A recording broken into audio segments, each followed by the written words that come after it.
है वो हम लोग आज एमसीक्यू करेंगे, यानी वस्तुनिष्ठ प्रश्न करेंगे। चैप्टर का नाम है पौधे और जंतुओं में पोषण। इसी से रिलेटेड हम लोग क्वेश्चनिंग क्वेश्चन करना है। तो पहला क्वेश्चन है आप लोग का, आप लोग को जवाब देना है, फिर चाहे तो लिख भी सकते हैं। पहला क्वेश्चन है आपका, पौधों की पत्तियों में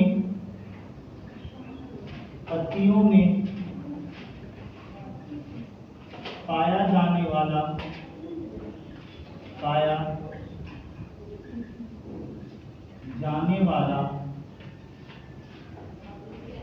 हरा वर्णन क्या है? हरा वर्णन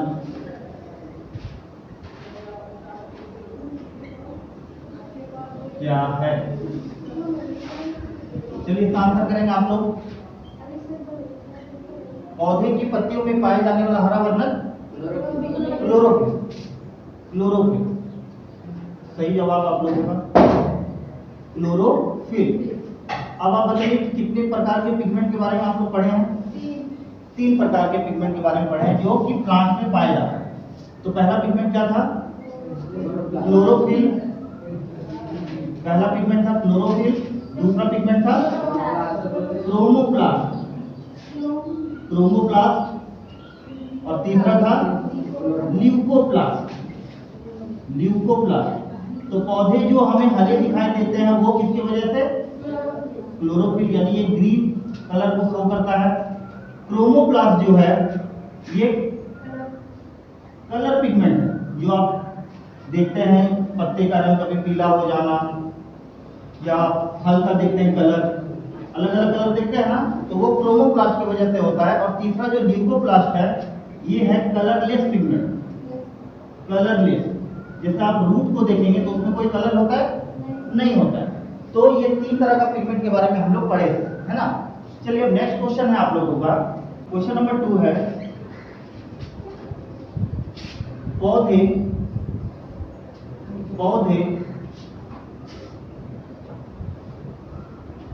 भोजन का निर्माण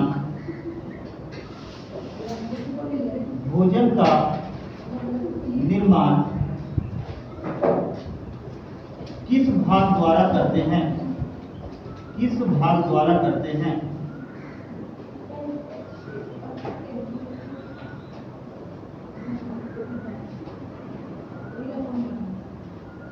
तो ये किस भाग द्वारा करते हैं?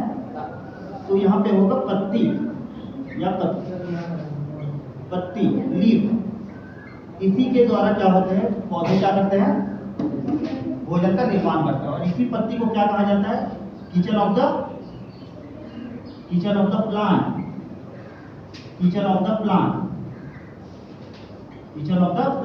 ठीक है। क्वेश्चन नंबर 3 है, किस प्रक्रिया द्वारा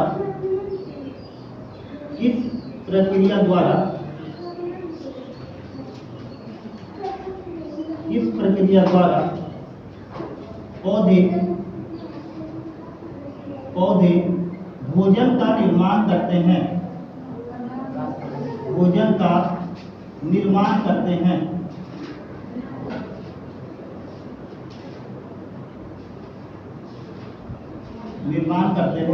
तो इसका भी आंसर आप लोगों को पता है, वो होगा प्रकाश संश्लेषण।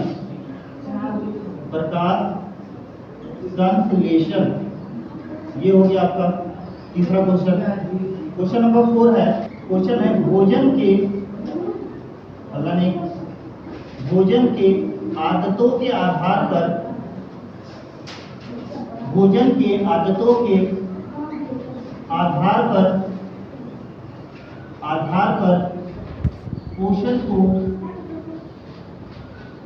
पोषण को कितने भागों में बांटा गया है? कितने भागों में बांटा गया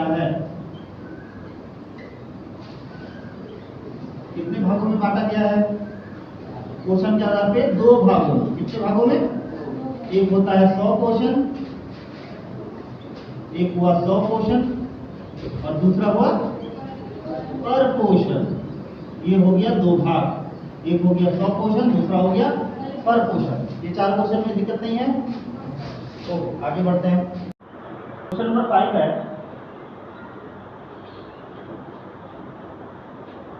क्वेश्चन किसे कहते हैं?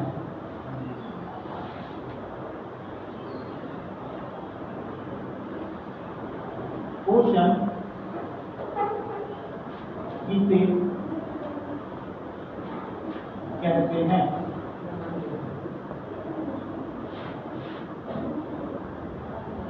इसका आंसर आप लोगों को पता है। भोजन का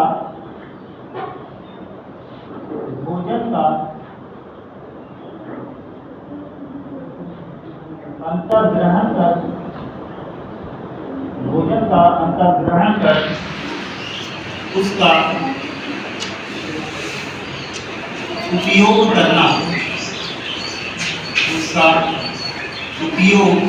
करना, समझ में आया? ये तो हम लोग पढ़ चुके हैं पोषण किसे कहते हैं। तो भोजन का अंतर्ग्रहण करते हैं और वो जो न्यूट्रिएंट्स होता है उसका जो बॉडी यूज करता है उसी को हम लोग क्या बोलते हैं? पोषण कहते हैं। ठीक है, ये क्वेश्चन नंबर 6, जो अपना भोजन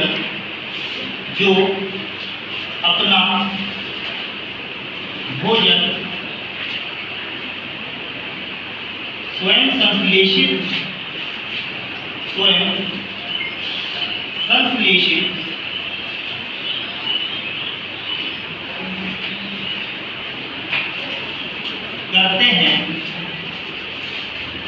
संश्लेषित करते हैं कहलाते हैं। क्या कहलाते हैं? वो कहलाते हैं स्वपोषित। कहलाए वो स्वपोषित। ये आप लोग जानते हैं। तो स्वपोषी कौन होते हैं? जैसे पेड़ पौधे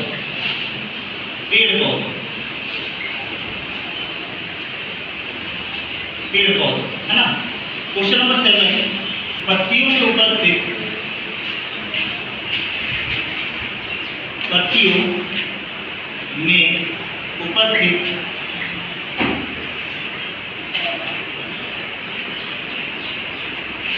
सूक्ष्म छिद्र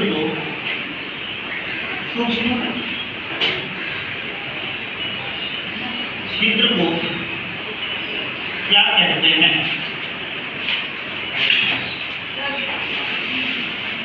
सूक्ष्म छिद्र को क्या कहते हैं? तो आंसर क्या होगा इसका? रंध्र होगा। इंग्लिश में कहते हैं स्टोमेटा। पढ़े हैं ना हम लोग? अच्छा, ये जो लीफ है, ये लीफ, इसमें स्टोमेटा जो है, रंध्र जो है वो ऊपर में ज्यादा पाया जाता है या नीचे में? ऊपर की नीचे में? नीचे में ज्यादा पाया जाता है। इसकी संख्या जो होती है, संख्या नीचे ज्यादा होती है। नीचे की ओर ज्यादा होती है।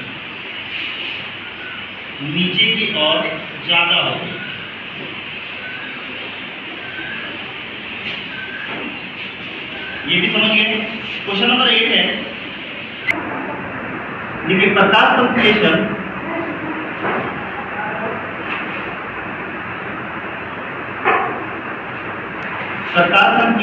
की क्रिया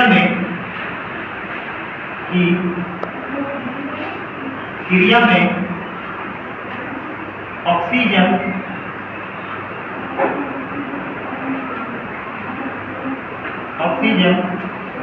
किससे अलग होकर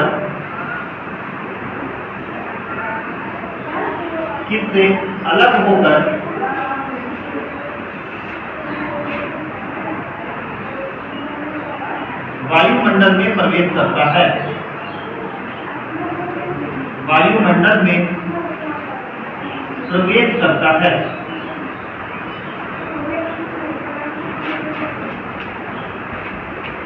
इसका असर क्या होगा? किससे अलग होता है? जल से। पढ़े है ना? ये H2O है, जब इस पे सनलाइट पड़ता है, क्लोरोफिल सनलाइट को रोकता है। तो सनलाइट का काम हम लोग पढ़े थे ना। सनलाइट क्या किया? इस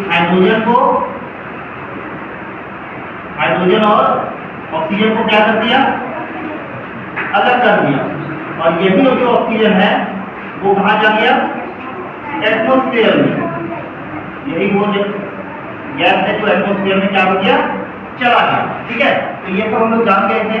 क्वेश्चन नंबर 9 है, भोजन के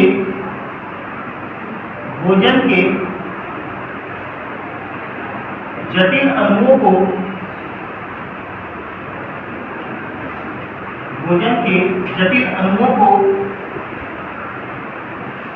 सरल अणुओं में तोड़ना कहलाता है।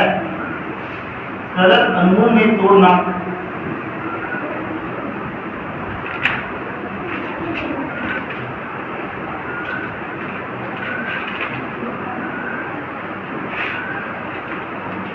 कहलाता है।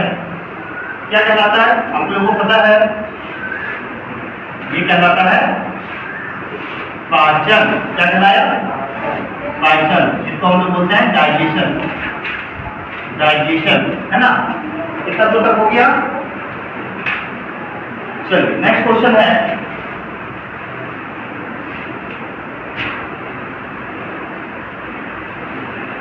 धीरे करें।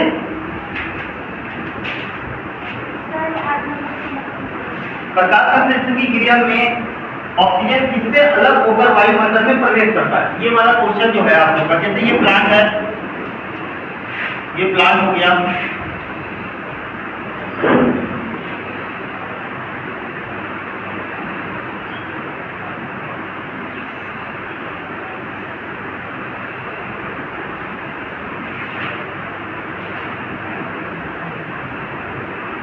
चलिए अब हम लोग फोटोसिंथेसिस में पढ़े हैं ये बात कि सनलाइट जो होता है, सनलाइट को कौन ट्रैप करता है, रोकता कौन है, क्लोरोफिल को रोकता है ना। ये सनलाइट पड़ रहा है लीफ पर, क्लोरोफिल सनलाइट को क्या कर रहा है, ट्रैप कर रहा है, एक तरफ से रोके हुए है। और ये सनलाइट जो होता है, ये रूट के माध्यम से जल कहाँ जाता है, स्टेम से होते हुए कहाँ पहुंचा, सारे पत्ती तक पहुंचा। ठीक है, सारी पत्ती तक पहुंचा। अब यहाँ पे स्टेम में टिश्यू होता है जिसको हम लोग जाइलम कहते हैं। ये जाइलम क्या करता है, पानी को पूरे पेड़ तक पहुंचाता है। यानी पानी कहाँ पहुंच गया, एक लीफ, सारे लीफ तक पहुंच गया पानी। उसके बाद अब यहाँ जो सनलाइट इस लीफ पर पड़ रहा है, उससे ये जो वाटर है H2O है ना, ये H2O क्या कर दिया, सनलाइट इसको दो चीज में तोड़ दिया। पहला में तोड़ा हाइड्रोजन में, और दूसरा किसमें तोड़ा,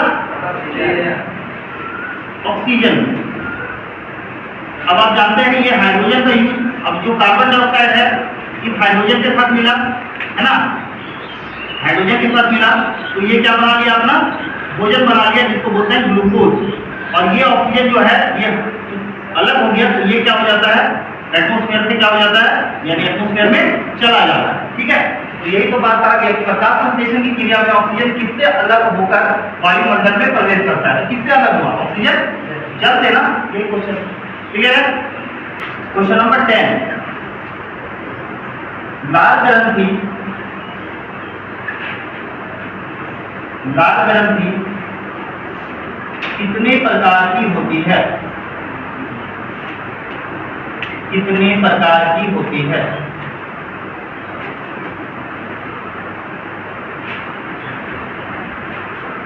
कितने प्रकार की होती है, पढ़े आप लोग, कितने प्रकार की होती है, 3 प्रकार। कितने प्रकार की, 3 प्रकार। पहला होता है पैरोटिड,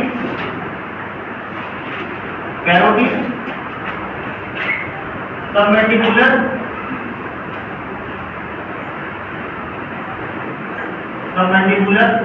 और तीसरा है सबलिंगुअल।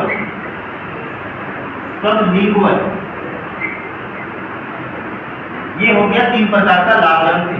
ठीक है, क्वेश्चन नंबर 11, दांत कितने प्रकार के होते हैं, या मनुष्य में, ऐसा लिखिए कि मनुष्य में दांत कितने प्रकार के होते हैं।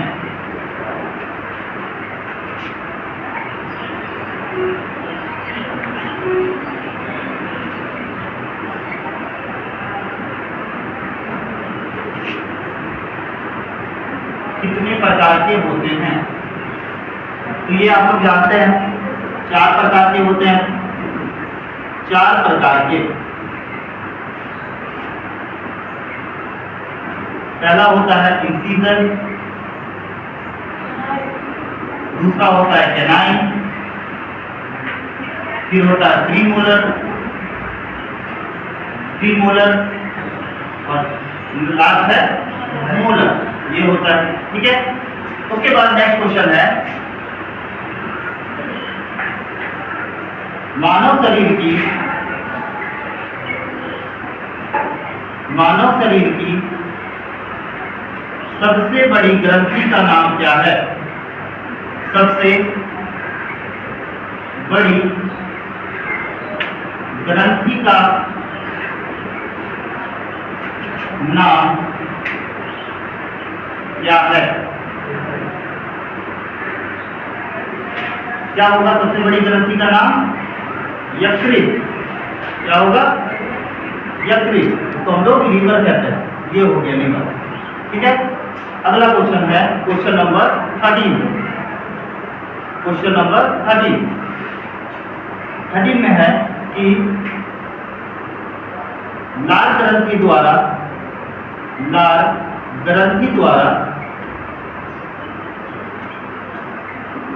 कौन सा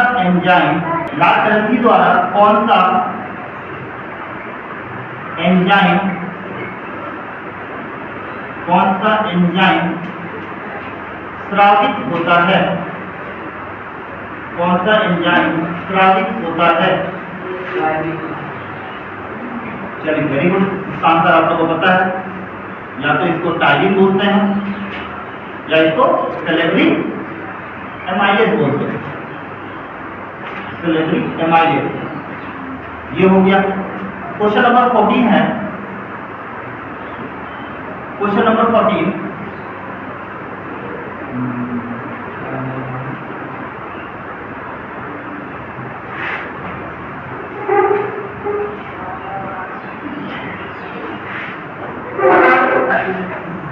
अगला क्वेश्चन लिखिए, भोजन को श्वास नली में जाने से कौन रोकता है?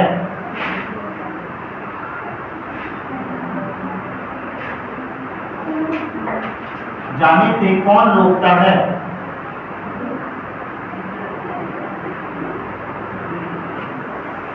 कौन रोकता है? एपिग्लॉटिस। कौन रोका? एपिग्लॉटिस, ठीक है।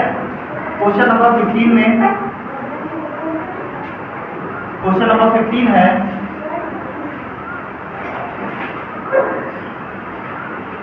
छोटी आंत की लंबाई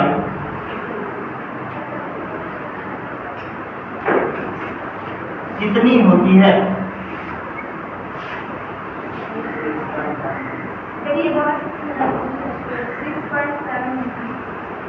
कितनी होती है? अब अलग अलग तरीका है। 6.5 मीटर दिया रहता है, किसी बुक में 6.7 मीटर भी दिया रहता है, ठीक है, 7 मीटर। अगला क्वेश्चन, अमाशय की आकृति कैसी होती है? क्वेश्चन नंबर 16 है अमाशय की आकृति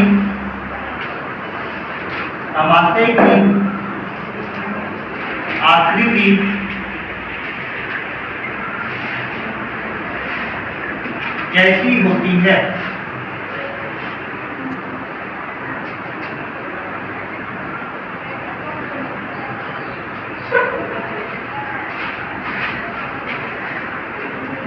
इसमें लिखिए यू आकार की।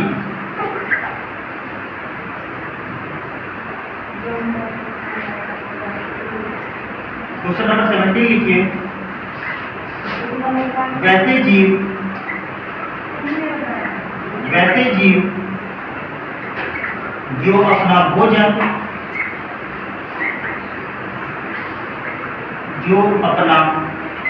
भोजन प्रत्यक्ष या प्रत्यक्ष या अप्रत्यक्ष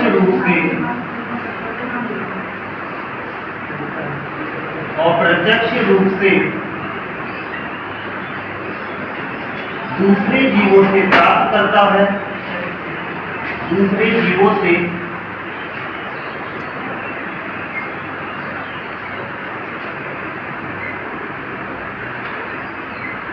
प्राप्त करता है,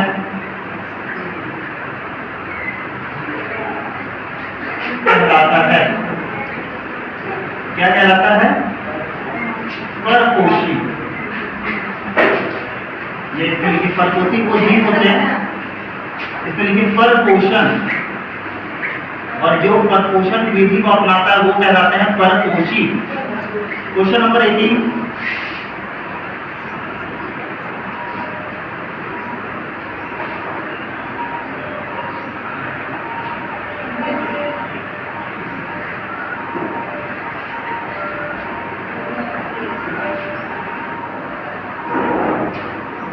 देखिए पाचन तंत्र के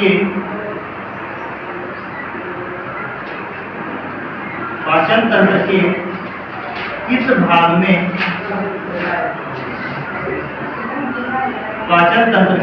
भाग में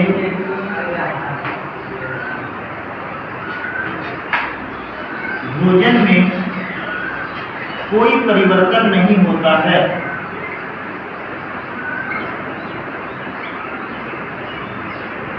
कोई परिवर्तन नहीं होता है।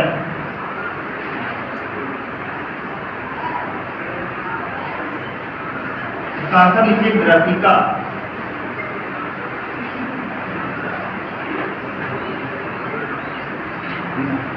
क्वेश्चन नंबर 19, बड़ी आंत की लंबाई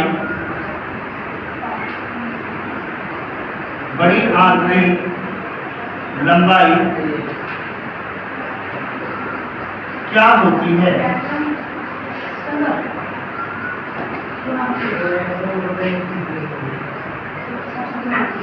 बड़ी आंत की लंबाई क्या होती है? 1.5 मीटर। ये हो गया। क्वेश्चन नंबर 20 लिखिए कि पाचन की शुरुआत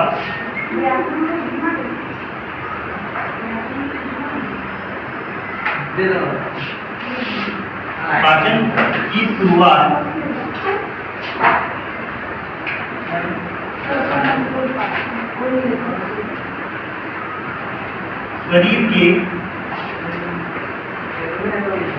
किस भाग द्वारा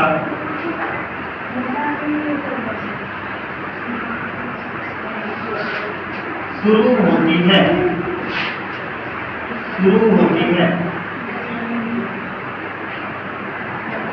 इसका आंसर पता है आप लोगों को? इसका आंसर होगा मुंह।